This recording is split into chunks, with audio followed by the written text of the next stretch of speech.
नमस्कार दोस्तों, welcome to my YouTube channel JMD classes. तो आज हम एक नया चैप्टर लेकर आए हैं और उससे पहले आज दीपावली है और इस दीपावली के पावन पर्व पर आप सभी को हमारे इस जेएमडी क्लास के परिवार की तरफ से और मेरे तरफ से बहुत बहुत बधाई और शुभकामनाएं।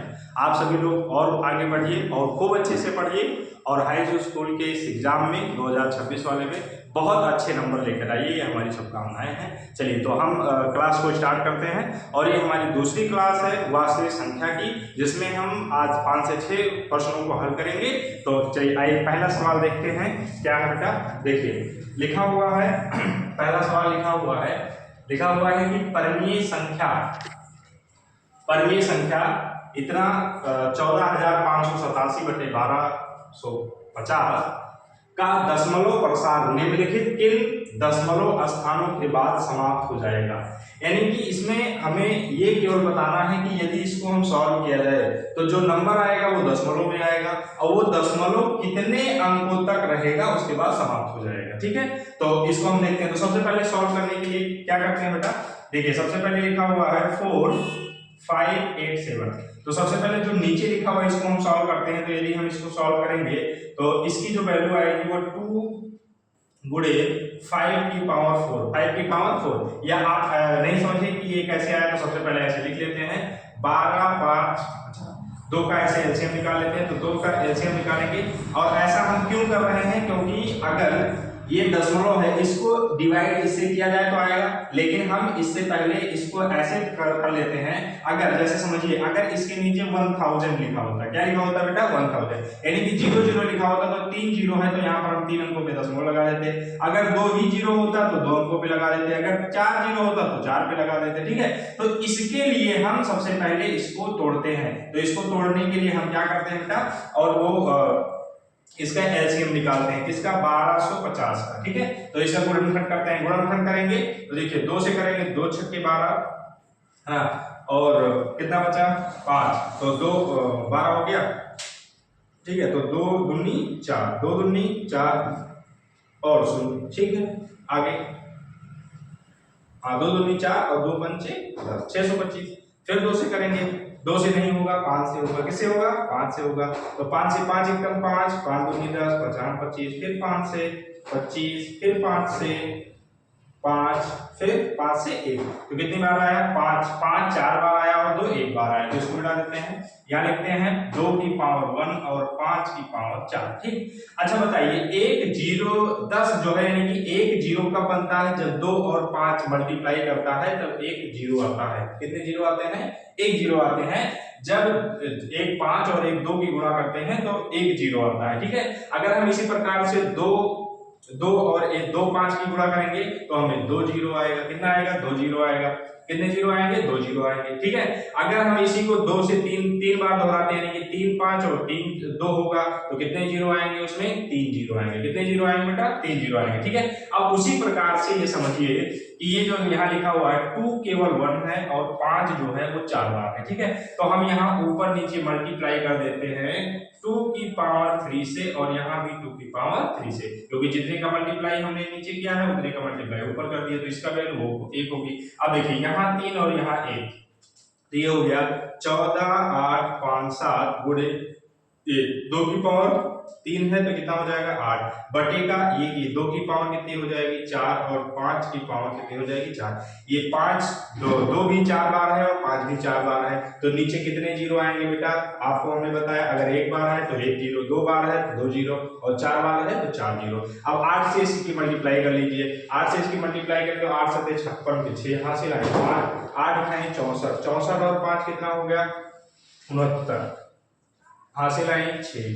ठीक, और 8 पंचे 40, 40 और 6 46 के 6 हासिल आए 4, 8 चौक 32 और 4 36 के 6 हासिल आए 3, 8 एकम 8 और 3 11। अब 4 जीरो है तो 4 जीरो को काट दिया 1 2 3 और यहाँ कितने आ गए 4, तो कितने अंकों पे दशमलव समाप्त हो जाएगा बेटा 4 अंकों पे। कितने पे समाप्त हो जाएगा 4 पे। आई बात समझ में, तो आई होप आप सभी को समझ में आया होगा। चलिए तो इसका एक फिर से स्टार्ट लीजिए, उसके बाद हम पढ़ते हैं अगले सवाल पर।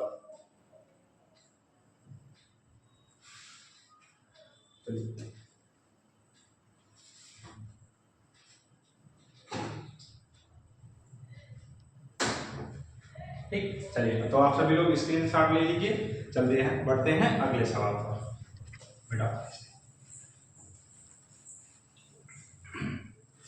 चलिए तो दूसरा, आज का दूसरा सवाल हमारा है, और वो जो दूसरा सवाल है वो हमारा है, सबसे पहले हम जानेंगे कि सिद्ध कीजिए, क्या कीजिए बेटा, सिद्ध कीजिए, सिद्ध कीजिए कि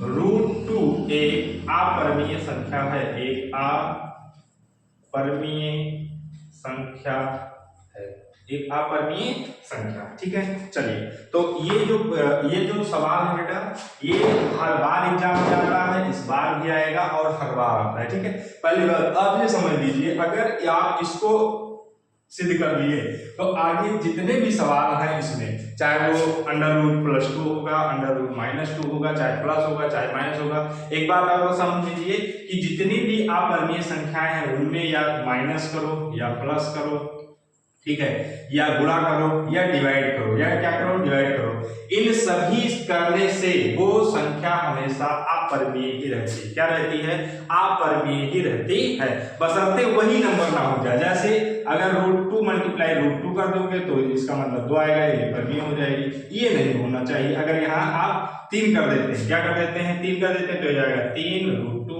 तो ये भी क्या है, अपरिमेय संख्या है। ठीक है, तो चलिए आइए इसको कैसे सिद्ध करते हैं समझिए। सबसे पहले हम मान लेते हैं, माना √2 is equal to 1 upon a upon b, वो a अपॉन b, यानी लिख लीजिए जहां a व v एक सह अभाज्य संख्या है, सह अभाज्य संख्या है। अब सह अभाज्य का क्या मतलब होता है, वह दो संख्याएं या ऐसी संख्याएं जिनका केवल एक ही उभयनिष्ठ गुणनखंड हो। कितने हो बेटा, केवल एक ही उभयनिष्ठ गुणनखंड हो तो उसे हम सह अभाज्य संख्याएं कहते हैं। कौन सी संख्या कहते हैं, सह अभाज्य संख्याएं कहते हैं। जैसे हम मान लीजिए 2 और 3 का गुणनखंड जो होगा 2 गुणे 1 होगा और इसका गुणनखंड 1 होगा, तो इसके केवल ये जो एक जो गुणनखंड है वो मिल रहे हैं और कोई नहीं मिलेगा। तो ऐसी जो संख्याएं होती वो सभी संख्याएं जिनका केवल एक ही उभयनिष्ठ गुणनखंड है, दोनों का एक ही एक है, तो वो कैसी संख्या कहलाएंगी, सह अभाज्य संख्याएं कहलाएंगी। बात समझ में आ गई। चलिए तो आगे देखते हैं अब इसको कैसे सॉल्व करेंगे। अब देखिए, अब फिर हम यहाँ ये लिखते हैं, तो इसका हम दोनों पक्षों में लिखिए, दोनों पक्षों में, इसके बाद लिखेंगे दोनों पक्षों में या दोनों पक्षों का वर्ग करने पर, दोनों पक्षों का वर्ग करेंगे तो √2 का square is equal to a square upon का b स्क्वायर, तो ये हो जाएगा 2 is equal to a square upon का b स्क्वायर। अब यदि हम इसका यहाँ अगर भेज देंगे यहाँ, तो ये जाएगा 2b square is equal to a square. ठीक है, अगर हम बात करें तो a जो, अगर फिर हम a 2 को इधर ले आए तो ये हो जाएगा a स्क्वायर अपॉन का 2, यानी कि यहाँ जो है वो जो 2 है वो a स्क्वायर को विभाजित करता है, को विभाजित करता है। 2 जो है वो a को विभाजित करता है। ठीक है, इसलिए चूंकि 2 को विभाजित करता है, चूंकि तब इसलिए 2 जो है a को भी विभाजित करेगा, a को भी विभाजित करेगा। ठीक, अगर कोई संख्या स्क्वायर को उसके वर्ग को विभाजित करती है तो उस संख्या स्वयं को भी विभाजित करेगी। ठीक है, अब आगे देखिए, यदि हम मान ले यहाँ पर ये वाला समीकरण, यहाँ पर ये समीकरण 1 हो गया। अब यदि हम मान ले यहाँ पर आगे इसकी मान ले, यदि a is equal to 2m, क्या मान लेंगे, a is equal to 2m या 2p मान लीजिए, कुछ भी मान लीजिए, या pm ही मान लेते हैं, 2m मान लेते हैं, तब इसका मान समीकरण 1 में रखने पर, यानी कि a का मान समीकरण 1 में रखने पर तो रख दीजिए, यहाँ पर रखेंगे बेटा तो ये हो जाएगा 2b square is equal to, यहाँ पर रखेंगे 2m का स्क्वायर, तो ये हो जाएगा 2b square is equal to 4m square, तो 2 1 जा 2, 2 2 जा 4, ये हो जाएगा b square is equal to 2m square. तो 2 इधर आ जाएगी, 2 इधर आ जाएगा तो b square upon 2 is equal to m हो जाएगा, m स्क्वायर हो जाएगा। तो ये समीकरण आप समझ कर लिख सकते हैं। सेकेंड, यहां से आपको ये पता चलता है कि जो b स्क्वायर को, जो 2 है वो b स्क्वायर को भी विभाजित करता है, जो 2 है वो b स्क्वायर को भी क्या करता है, विभाजित करता है। यानी कि चूंकि जो 2 है वो b स्क्वायर को विभाजित करता है, विभाजित करता है, इसलिए 2 जो है वो b को भी विभाजित करेगा, विभाजित करेगा। ठीक, अब लेकिन अब ये बात जो है वो कह रहा है, लेकिन हमने माना था कि a और b कैसे है बेटा, सहअभाज्य संख्या है। कैसी संख्या है, सहअभाज्य संख्या है। तो जब ये सहअभाज्य संख्या थी तो इसका केवल एक ही उभयनिष्ठ गुणनफल होना चाहिए, लेकिन यहाँ इसका एक भी हो गया और 2 a को भी विभाजित करता है और 2 b को भी विभाजित करता है, तो इसके कितने हो गए, 2 हो गए। कितने हो गए, 2 हो गए। तो यानी कि जो हमने बात कही थी उसका क्या हो गया, उल्टा हो गया। क्या हो गया, उल्टा हो गया। लिखेंगे अतः हमारी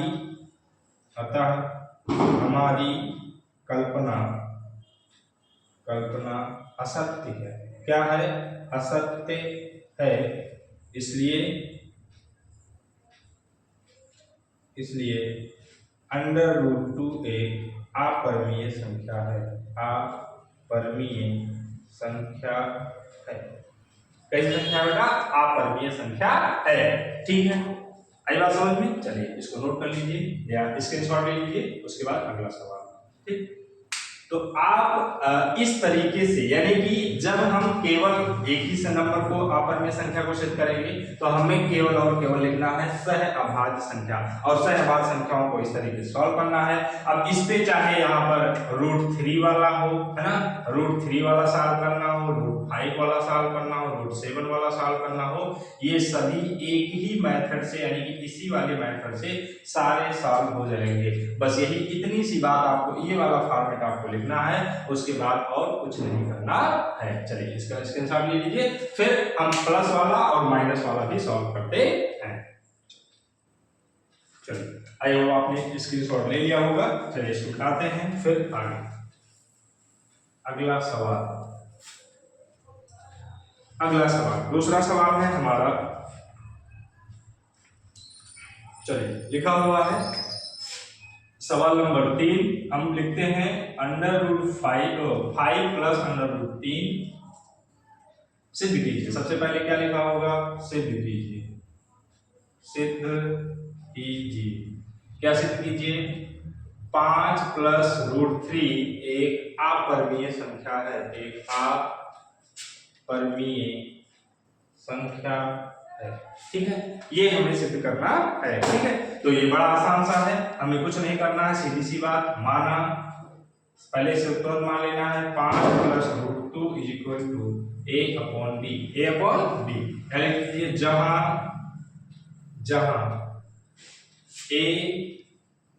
a व b एक पूर्णांक है। अब यहाँ आप क्या लिखेंगे, a भी क्या है, पूर्णांक है। क्या है बेटा, पूर्णांक है। और b is equal to not zero, यानी कि पूर्णांक होगा तो b इज इक्वल टू 0 नहीं होगा, यानी कि हर 0 नहीं होगा। ठीक, तो समझते हैं। फिर अब बात समझते हैं, अगर ये दोनों पूर्णांक है तो ये कैसी संख्या होगी, परिमेय संख्या होगी। अब इसको यदि करेंगे तो यहाँ लिखेंगे 5 या √3 is equal to a upon b minus का 5, यानी कि चूंकि a अपॉन b एक परिमेय संख्या है,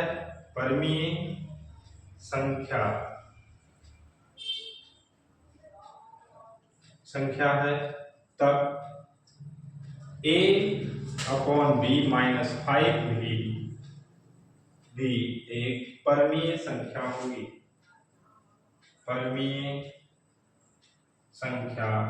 होगी, ठीक।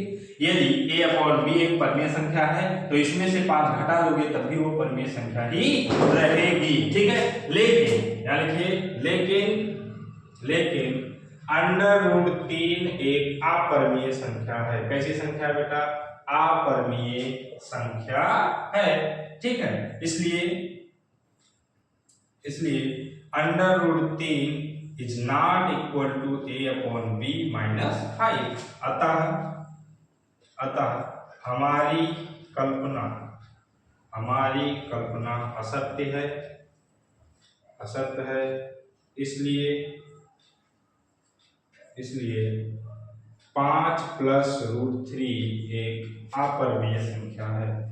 कैसी संख्या है बेटा? अपरिमेय संख्या है। ठीक, चलिए बस 2-3 लाइन 4 लाइन लिखनी है, इससे ज्यादा आपको कुछ नहीं करना है, क्योंकि हमें पता चल गया चाहे वो √2 हो, √5 हो, √6 हो, √7 हो, ठीक है, वो सारी संख्याएं अपरिमेय संख्या होती है। और अपरिमेय संख्या में से चाहे घटा दिया जाए, कोई संख्या घटा दिया जाए और या कोई संख्या गुणा कर दी जाए, ठीक है, वो संख्या स्वयं नहीं होनी चाहिए। उसके अलावा जो भी किया जाएगा उसके बाद जो बचने वाली संख्या होगी वो परिमेय संख्या ही होगी। ठीक है, चलिए अपरिमेय संख्या, ठीक है। चलिए अब अगला सवाल, इसका स्क्रीनशॉट ले लीजिए। ठीक है, तो इस तरीके के सवाल आपके पेपर में हर बार आते हैं बेटा, इस बार भी आएंगे। ठीक है, और ये भी 2 नंबर का आएगा। कितने नंबर का आएगा? 2 नंबर का आएगा। चलिए अगला सवाल है सवाल नंबर 4। ठीक, सवाल नंबर 4 है, क्या लिखा हुआ है देखिए। सवाल नंबर 4, ठीक है। चलिए एक और सवाल नंबर 4 लेते हैं, गुणा वाला लेते हैं। फिर लिखा हुआ है सिद्ध कीजिए। क्या कीजिए? सिद्ध कीजिए। क्या सिद्ध करना है बेटा? वही फिर से सिद्ध कीजिए कि √5 एक अपरिमेय संख्या है। कौन सी संख्या है? अपरिमेय संख्या है। फिर वही बात, बहुत आसान सा है। चलिए तो सबसे पहले मान लेते हैं, माना 7/7 √5 = a/b। फिर यहाँ लिख लीजिए जहां a व v एक पूर्णांक है। क्या है बेटा? एक पूर्णांक है। और v = not 0, b का मान 0 के बराबर नहीं है। तो फिर हम यहाँ लिखेंगे √5 = a/7b। ठीक, ये इधर गुणा करना है, इधर जाएगा, क्या करेगा? भाग करेगा। लिखिए चूंकि a/b एक परिमेय संख्या है, तब a/7b भी एक परिमेय संख्या होगी। ठीक है, लेकिन √5 एक अपरिमेय संख्या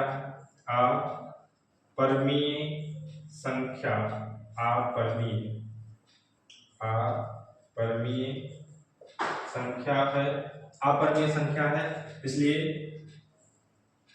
इसलिए 5 is not equal to a/7b।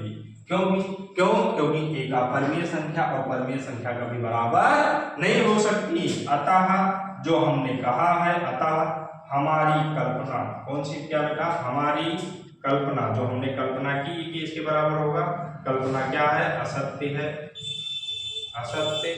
अतः इसलिए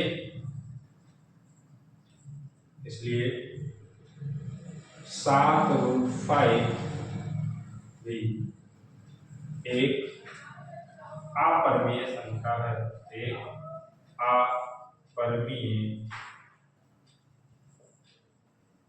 संख्या है। ठीक, इसका स्क्रीनशॉट ले लीजिए। बस ज्यादा से ज्यादा 3 से 4 लाइन आपको लिखनी है। एक लाइन ये होगी, दूसरी ये, तीसरी ये, चौथी ये और ये, पांचवी ये। 5 लाइन लिखिए और 2 नंबर के प्रश्न को सॉल्व कीजिए। इससे आसान नहीं हो सकता है। ठीक, चलिए अगला सवाल। और आज हम केवल 5 ही सवालों को पढ़ेंगे। ठीक है, जैसा कि आज दिवाली भी है। ठीक है, तो आप सभी लोग भी काम में व्यस्त होंगे और भी बहुत सारे काम हैं, ठीक है। तो केवल हम 5 सवाल को पढ़ेंगे और ये लास्ट सवाल है, आप सभी लोग देखिए, और इस चैप्टर का भी लास्ट सवाल है। इसके बाद अगली जो वीडियो होगी वो हमारी अगले चैप्टर की होगी, यानी कि बहुपद की होगी, ठीक है। तो सिद्ध कीजिए √5 माइनस का √3 एक अपरिमेय संख्या है। कैसी संख्या है? अपरिमेय संख्या है, ठीक है। तो ये भी बड़ा आसान सा है, समझिए बात को कैसे करेंगे। देखिए √5 माइनस √3, या फिर से वही बात करेंगे, माना is equal to a upon b, फिर लिख लेंगे जहां a व v एक पूर्णांक है, फिर यहाँ लिखेंगे पूर्णांक है और v is not equal to 0, v का मान 0 नहीं है, ठीक है। तो फिर यहाँ लिखेंगे दोनों पक्षों का वर्ग करने पर, ठीक, वर्ग किया जाएगा। तो वर्ग करने पर क्या होगा, देखिए इसका वर्ग किया जाएगा तो √5 माइनस √3 का whole square is equal to a square upon का b स्क्वायर। तो इसका स्क्वायर करेंगे तो 5 माइनस का 3 प्लस का माइनस 2ab, तो √5 multiply √3 is equal to a square upon का b स्क्वायर। ये हो गया 8 माइनस का, ये हो गया 2√15, ठीक है। तो 3 + 15 बुरा लगा हुआ है, 3 × 15 is equal to a square upon का b स्क्वायर, ठीक है। चलिए अब देखिए ये जो 8 है तो हम इसको उधर भेज देते हैं, तो जाएगा 215 माइनस का is equal to a square upon का b स्क्वायर माइनस का 8, ठीक है। ये इधर डिवाइड करना है, या इसको माइनस सहित उधर भेज दीजिए, तो ये क्या हो जाएगा, ये जाएगा √15 is equal to a square और अपॉन का ये हो जाएगा a स्क्वायर माइनस का 8 अपॉन b स्क्वायर, ये हो गया। और ये जो जाएगा तो ये माइनस का इधर लेकर जाएगा, है ना, तो ये यहाँ माइनस कर देगा और यहाँ हो जाएगा 2, क्या हो जाएगा 1/2, तो यहाँ हो जाएगा 15 इज इक्वल टू 8 प्लस का हो जाएगा माइनस का a स्क्वायर अपॉन का 2b स्क्वायर, ठीक है। फिर यहाँ लिखिए क्योंकि a बटे b एक परमीय संख्या है, ठीक है। लेकिन तब 8 minus a square upon 2b square भी एक परमीय संख्या होगी। कैसी संख्या होगी बेटा? परमीय संख्या होगी, ठीक है। लेकिन √15 एक अपरिमेय संख्या है। कैसी संख्या है? अपरिमेय संख्या है, ठीक। इसलिए √15 is not equal to a square upon 2b square, लिखेंगे अतः हमारी कल्पना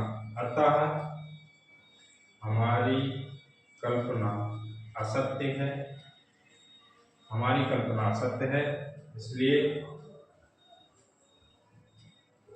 √5 माइनस √3 एक अपरिमेय संख्या है, ठीक। चलिए इसका भी स्क्रीनशॉट ले लीजिए। तो इस तरीके के जितने भी सवाल हैं अब इसी तरीके के हैं, इसमें कोई बदलाव नहीं होगा, ठीक है। इसमें प्लस होगा, माइनस होगा, गुणा वाला होगा, ठीक है। तो ये सारे हमने बता दिए जितने प्रकार के होते हैं। तो ठीक है, तो आज की वीडियो यही तक होती है और इसके आगे कल हम अगले वीडियो डालेंगे जिसको जो चैप्टर का नाम होगा बहुपद, ठीक है। तो चलिए आज के लिए इतना ही रहेगा। चलिए।